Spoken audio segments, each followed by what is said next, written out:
Bro, I shit you not. Look at my back testing stats. This is ridiculous. I finally, after all this time, I was trying to figure out, is it possible to get a 70% win rate? Really, it was 60% win rate, but 70% win rate with at least a 2R multiple, right? And it's the hardest thing in the world to do. But I finally had a session where I did it. So yeah, this isn't the real thing, right? Like this isn't my live account. This is just back testing, but this is a step in the door to know that it is possible. Okay. And I want to break down exactly how I figured this out. And some people might know this, but I didn't. And I just want to share it for those who don't know as well. So let's jump right into it.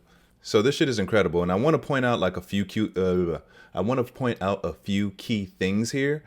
The first thing that's very important to take in consideration, I only did 26 trades, right? So that's enough to know that I did this deliberately and intentionally, like this was on purpose, but it's not enough to pretty much, it's not a large enough sample size for probabilities to fully play out over a long period, right? So that's very important. Like if this was 100 or maybe even 1,000, this would be like incredible. But 26, it's enough to know that I'm able to do it execution wise, but not enough as far as probabilities and considering market conditions, because you know markets change and all that good stuff.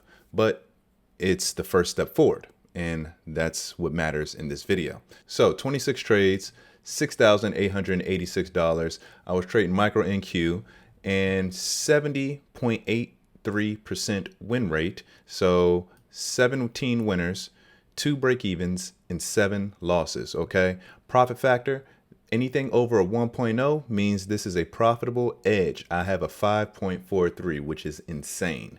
Then day win, total green days, basically, like total green days. So I had 16 green days and 3 losers, right? So 84% on green days. And then average win loss, my profit and loss ratio. How many dollars did I lose in order to make X amount of dollars? In this case, I had to lose $222 to make 496. That is a 2.24R multiple with a 70.83% win rate. Incredible. TradeZella score 87.44. Remarkable, right? Out of 100. That's amazing. I pretty much maxed out every category. Like this is sickening. I'm hype about this. Like I said, I know it's not live, but this is a step forward because I've done several backtesting sessions, right? Where I was aiming for high hit rate, then I was aiming for high R multiple, and I would get a low hit rate with a high R multiple and a low R multiple with a high hit rate. And I'm trying to find the balance, and I would get the balance, but I'm like, bro, is there a way that I can kind of edge over, lean over so I can have a strong position in both? And this is what I was looking for. So I'm just going to go ahead and give you the answer. What I normally did, right? So when I was going for high R multiples, I would size down, right? And then put my profit target twice the length of my risk. So if I risk 30 points, my profit target is going to be at least 60, right?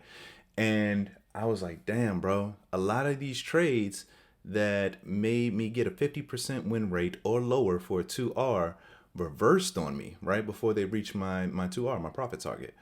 So then I realized, instead of having a profit target that's twice the size of your risk, how about when price action and volume picks up and you're getting more confirmation that price is going into your direction, how about you add to your position and lower your profit target?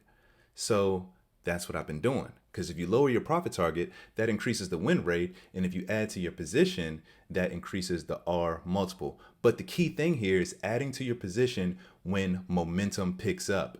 Because the thing with adding to your position, right?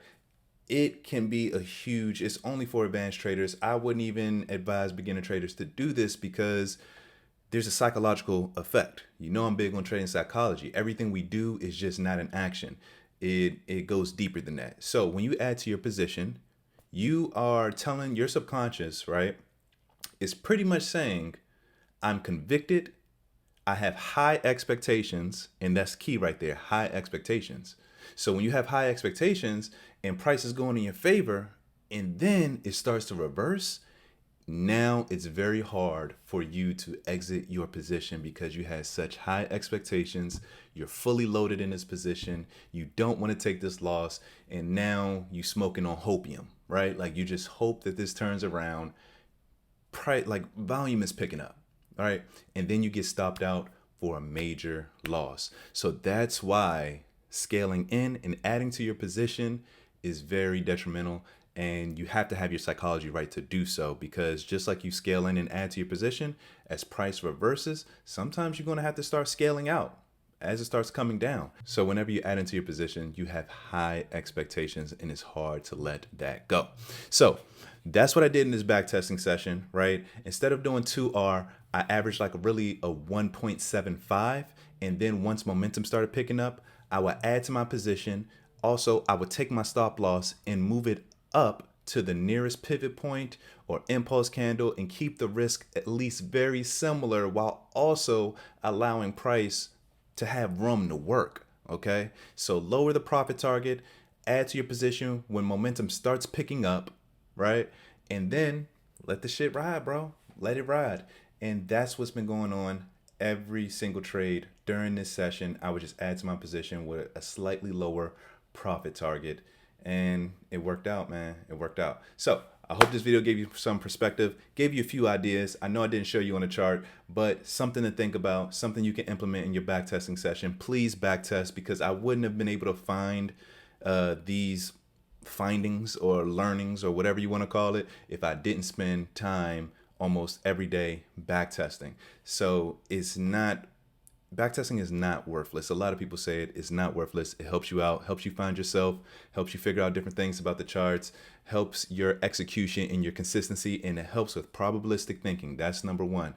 Being able to witness probabilities play out when you do the same entry, same exits, and you win, same entries, same exits, then you lose, and you realize I'm doing the same shit over and over again, and it's the market and the probabilities of my edge, because nothing is 100%, and losses become very easy to accept. And once losses become very easy to accept, and then you start seeing it as market feedback, and then your losses turn into investments, because you know for every $1 you lose, you make $2.20. It all starts coming together. So backtest extensively, 1,000 times at least, so you can begin thinking like this natively, and it will recede and subside all emotional volatility during your tradings whenever you lose. So see you on the next one.